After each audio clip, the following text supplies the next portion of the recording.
nama akka kintaarootii haa ta'u dubbi kee kana illee si dhukkuba mana shinteetti gaafaltu illee immoo milikkiti bayee bada sin kadha nama kanaaf deefi kottu opportunity taatu ati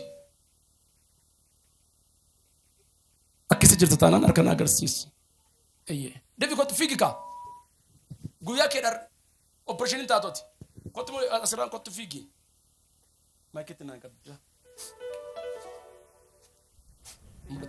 mul'atu asaa dhuftu malee kottu mee akkamitti ta'a?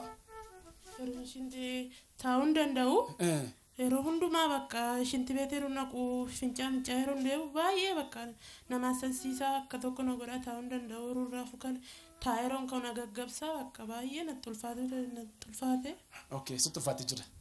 Nannani simeeleematu manni waaqayyo maaliif narratti dhiiftereetu. Eshi nama lammaffaa nama dhiigi si ba'u yeroo malee si ba'a dhiigi sin kadha nama kanaaf daddaftee dhufta tanaan dhiigatu gar malee si dhangalaa sin kadha nama kanaaf. Sodaatee fudhattee hin galiin fayyinni keetu har'aa kan kee dafi dhiigi gar malee si dhangalaa himachuun barbaaddu inni uffatta garuu yeroo hundumaa of shakkaafaallee manaa baata. Arrammoo natti dhufa laata fajettee manaa baata yeroo isaan beektu waqtii isaan beektu inni patta kanaan.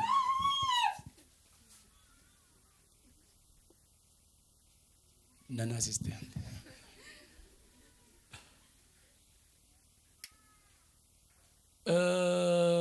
Jirta sodaatu si teessisaa jira garuu arra darbee na waaqotarii araara si gochuu dhiisuu danda'a. Deef kottu sin kadhadha fayyinni kee amma kan kee.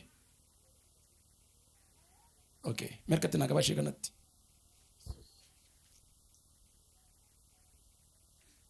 Arko isa jedhisa tokko lama